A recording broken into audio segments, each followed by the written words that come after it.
जिसमें G20 के dinner पर प्रधानमंत्री के बगल में खड़े थे नीतीश कुमार, उनके बगल में थे हेमंत सोरेन और बातचीत कर रहे थे जो बाइडेन से। अब पीएम मोदी के बगल में नीतीश कुमार खड़े हैं। पहले तो विरोधियों में हलचल हो गई कि नीतीश तो लाइन से अलग जा रहे हैं, मोदी से मिल रहे हैं, G20 में जा रहे हैं। हम दिन भर आलोचना कर रहे थे नीतीश कैसे मिल गए, लेकिन नीतीश मिले और मिलने के साथ ही घर के बाहर नारेबाजी हो रही है, अगला पीएम कैसा हो, नीतीश कुमार जैसा हो। फुल स्क्रीन लीजिए जरा, सुनाइए। प्रधानमंत्री कैसा हो, प्रधानमंत्री कैसा हो, कुमार जिंदाबाद, कुमार जिंदाबाद, कुमार जिंदाबाद, कुमार जिंदाबाद, प्रधानमंत्री कैसा हो, प्रधानमंत्री कैसा हो। ये नारा सबसे ज्यादा अगर किसी को चुभ रहा है या चुभा होगा तो गठबंधन के साथियों को, क्योंकि यहां प्रधानमंत्री के उम्मीदवार के बहुत से खड़े कैंडिडेट हैं और ये नारा बिल्कुल पसंद नहीं कर रहे हैं। तो सवाल यह है कि नीतीश का दावा और उनकी पार्टी का दावा यह है कि नीतीश कुमार से बेहतर कोई पीएम कैंडिडेट नहीं है, लेकिन क्या बाकियों को स्वीकार होगा? देखिए रिपोर्ट।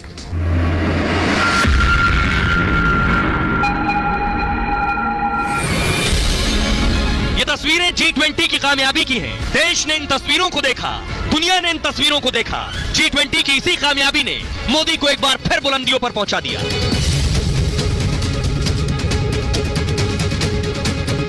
मोदी की इस कामयाबी से 2024 का चुनाव दिलचस्प हो गया है, लेकिन इसका जितना फायदा मोदी को मिलेगा, उससे कहीं ज्यादा फायदा इंडिया गठबंधन के नेता उठाने में लगे। ये तस्वीरें मोदी के साथ नीतीश कुमार की हैं। जब नीतीश G20 की पार्टी में गए थे, इन तस्वीरों से विपक्ष में भूचाल आ गया है और इसी का फायदा उठाते हुए जेडीयू ने पीएम पद पर दावा ठोक दिया है। एक ऐसा नेता इस देश को, बिहार को दिया है, जो पूरे देश का, बिहार का नेतृत्व तो कर ही रहे हैं, पूरे देश का नेतृत्व करने के लिए आज खड़ा है। दरअसल नीतीश ने विपक्ष को एकजुट किया था, लेकिन बदले में विपक्ष ने उन्हें ठेंगा दिखा दिया। अब नीतीश इन तस्वीरों के सहारे अपनी सियासी रोटियां सेकने में लगे हैं। लेकिन सवाल यह है कि वो कामयाब होंगे?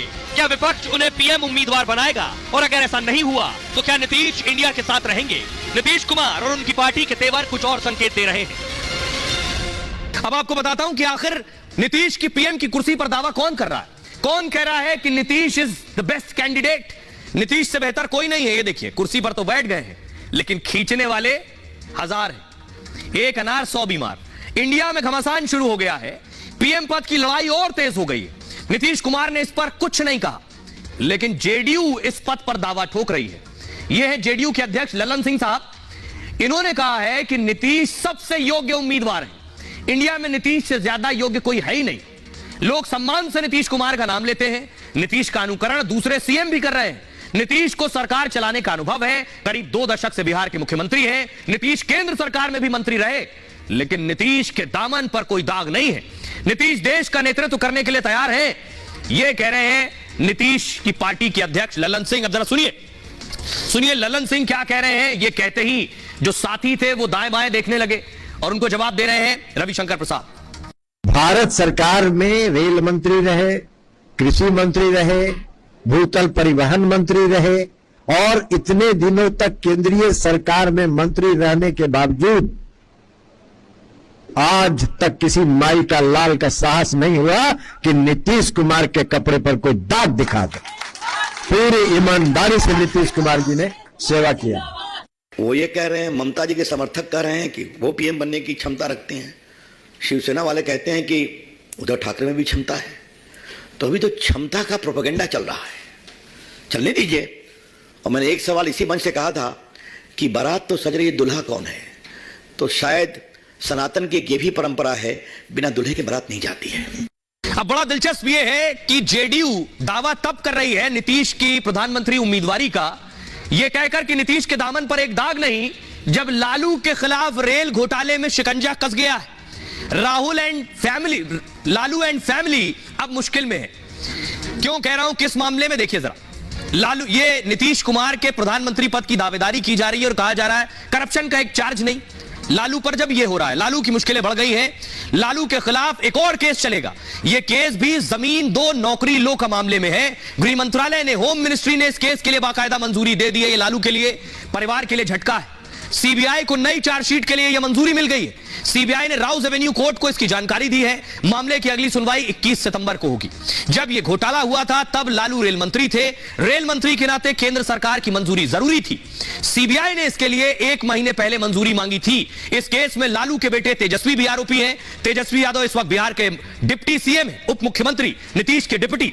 घोटाले में लालू की पत्नी राबड़ी देवी का भी नाम है। राबड़ी देवी बिहार की मुख्यमंत्री रही हैं। उनकी बेटी मीसा भारती भी आरोपी हैं।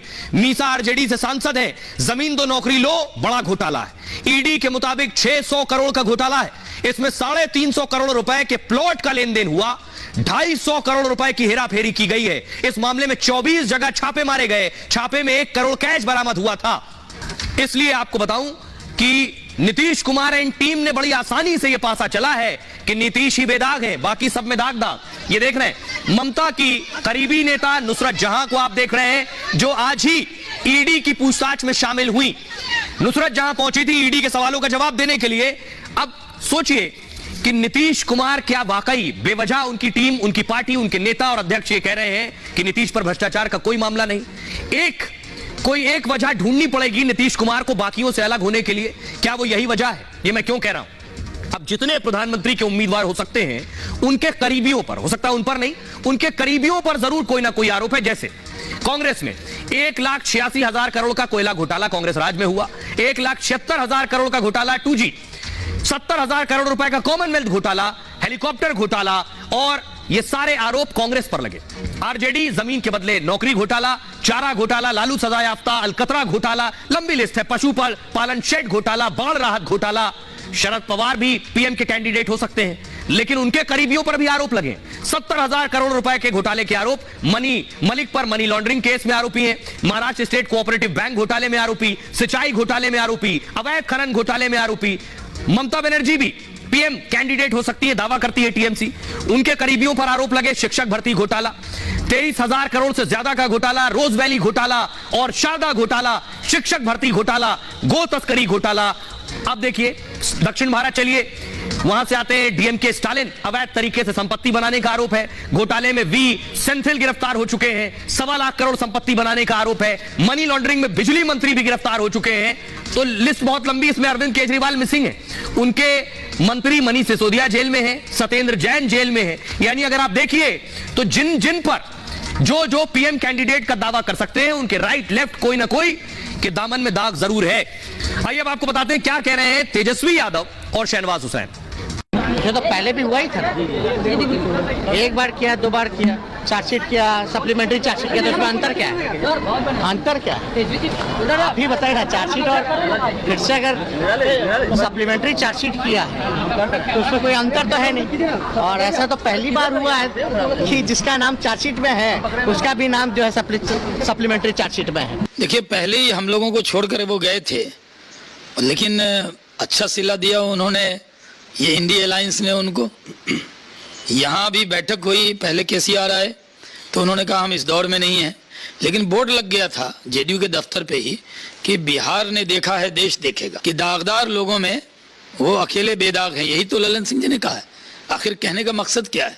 क्योंकि जेडीयू के लोग यही कहते हैं कि नीतीश कुमार जी को आगे बढ़ाइए।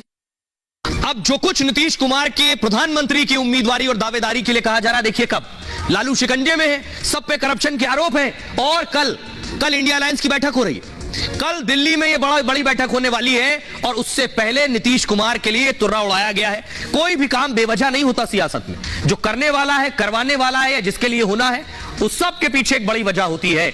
ऐसी ही वजह है। देख रहे हैं ये सब लोग इस बैठक में होंगे जो कल होने वाली है। दिल्ली की कुर्सी और दिल्ली में ही रणनीति। मोदी के खिलाफ इंडिया की मोर्चेबंदी हो गई है। दिल्ली में कल गठबंधन की बैठक होगी।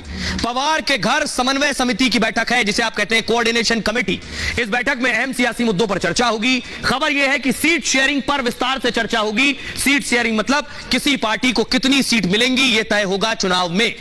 किन्हें कहां सीटें मिलेंगी, इस पर भी चर्चा होगी। संसद के विशेष सत्र पर भी रणनीति तय की जाएगी। समन्वय समिति की बैठक में G20 पर चर्चा होगी, क्योंकि G20 बेहद कामयाब रहा, सबने इसे माना भी है। समिति के आधे से ज्यादा सदस्य दिल्ली आ गए हैं, और यह कमेटी इंडिया की डिसीजन मेकिंग बॉडी है, जिसे गठबंधन की शीर्ष निर्णय लेने का अधिकार है। इस कमेटी में देखिए कौन है, शरद पवार के घर पर हो रही है, तो पवार साहब होंगे, केसी वेणुगोपाल, संजय राउत, हेमंत सोरेन इसमें है, महबूबा मुफ्ती, तेजस्वी यादव और ललन सिंह। कुल 14 सदस्य इस कोऑर्डिनेशन कमेटी में है।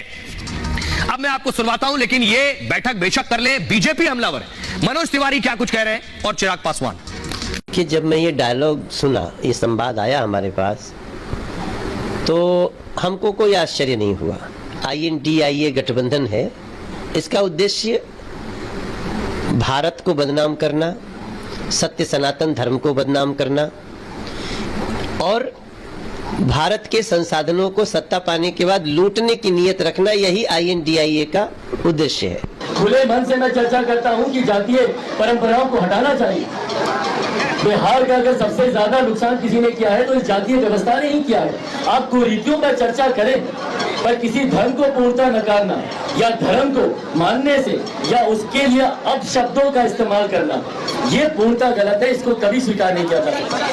बेशक ये बैठक कर ले विरोधी गठबंधन वाले, लेकिन एक बड़ी परेशानी है। बड़ी परेशानी यह है कि उत्तर भारत में तो हिंदुत्व और सनातन याद आ रहा है इन्हें, दक्षिण भारत में फिर सनातन पर हमला हो रहा है। स्टालिन के मंत्री, अगली तस्वीर दिखाइए, स्टालिन के मंत्री हैं जिन्होंने फिर से हमला कर दिया है सनातन पर। वो कह रहे हैं ये इंडिया गठबंधन बनाई इसलिए है क्योंकि इसे सनातन का खात्मा करना है। बीजेपी को फिर से मौका दे दिया है, सेल्फ गोल कर लिया है। विपक्षी दल हिंदुओं पर लगातार हमलावर है। हिंदुओं पर हमले का नया मामला सामने आया है। डीएमके नेता के पोनमुडी ने सनातन पर हमला किया। के पोनमुडी ने सनातन के अस्तित्व पर सवाल उठाए। पोनमुडी ने क्या कहा? उन्होंने कहा इंडिया जो गठबंधन है सनातन का विरोध करेगा, इसका गठन सनातन के विरोध के लिए हुआ। इंडिया सनातनी विचारधारा से इत्तेफाक नहीं रखता है, यानी ये गठबंधन। के पोनमुडी तमिलनाडु के कैबिनेट मंत्री हैं, जो मुख्यमंत्री एमके स्टालिन के बहुत करीबी हैं। पोनमुडी डीएमके के तीसरे नेता हैं जिन्होंने ऐसा बयान दिया। इन बयानों के बाद सियासत और तेज हो गई है। इसे इंडिया गठबंधन की रणनीति माना जा रहा है, क्योंकि मुंबई